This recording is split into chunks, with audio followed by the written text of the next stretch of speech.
Quand j'arrive au Canada de mon pays d'origine, je loue un appartement.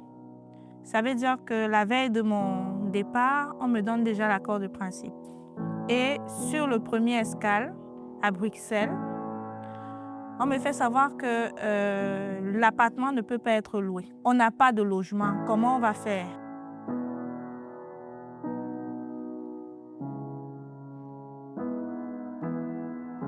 Je suis là avec mon époux et on a 3 enfants. Comment on fait? On va habiter où? Ils postent dans un groupe WhatsApp.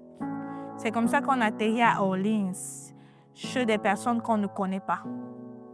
Et ils ont un basement dans lequel on va rester sensiblement 1 mois. 1 mois après, on trouve un logement vers Vanier. Et dès qu'on trouve un appartement, le premier choc, c'est le montant du loyer. C'est 2 400. Et vu qu'on est dans l'urgence, on ne peut pas refuser puisque on doit quitter. On a fait 1 mois chez quelqu'un et on est revenu à la case départ avec un loyer qui est largement, je peux dire, triplement ou 5 fois plus élevé que le loyer qu'on avait dans notre pays d'origine. Je te dis qu'on te donne une carte de crédit avec 2 000 $ à l'intérieur. Ce que tu ne sais pas, c'est que les 2 000 $, tu vas les rembourser. Donc, tu commences à les utiliser le mois. Comme on dit chez nous, la vie du poulet. Donc, tu te lâches. Tu achètes, tu achètes, tu achètes. Après, on commence à te rappeler qu'il faut rembourser la carte. Quand on est au Canada, on se sent seul.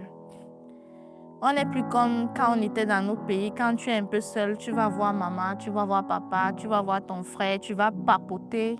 Il n'y a pas ça ici. Vraiment, vous êtes condamnés à rester avec vos enfants, à faire pratiquement les mêmes choses.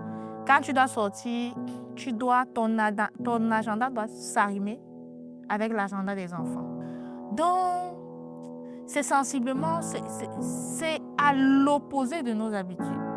Donc, forcément, ça crée quelque chose en nous et ça nous bouleverse d'une certaine manière ou d'une autre. On est quand même assez chamboulé.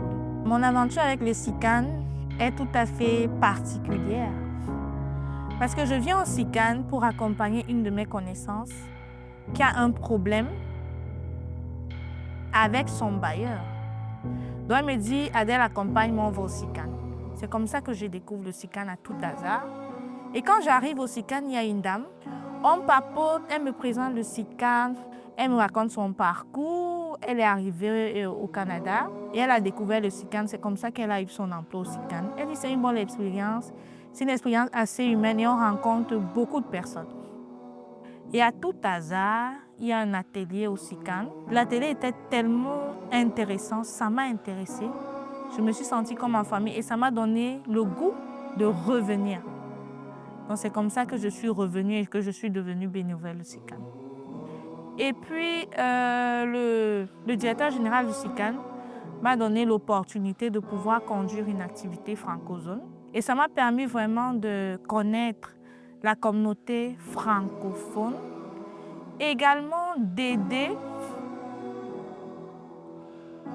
d'autres personnes à sortir de l'isolement.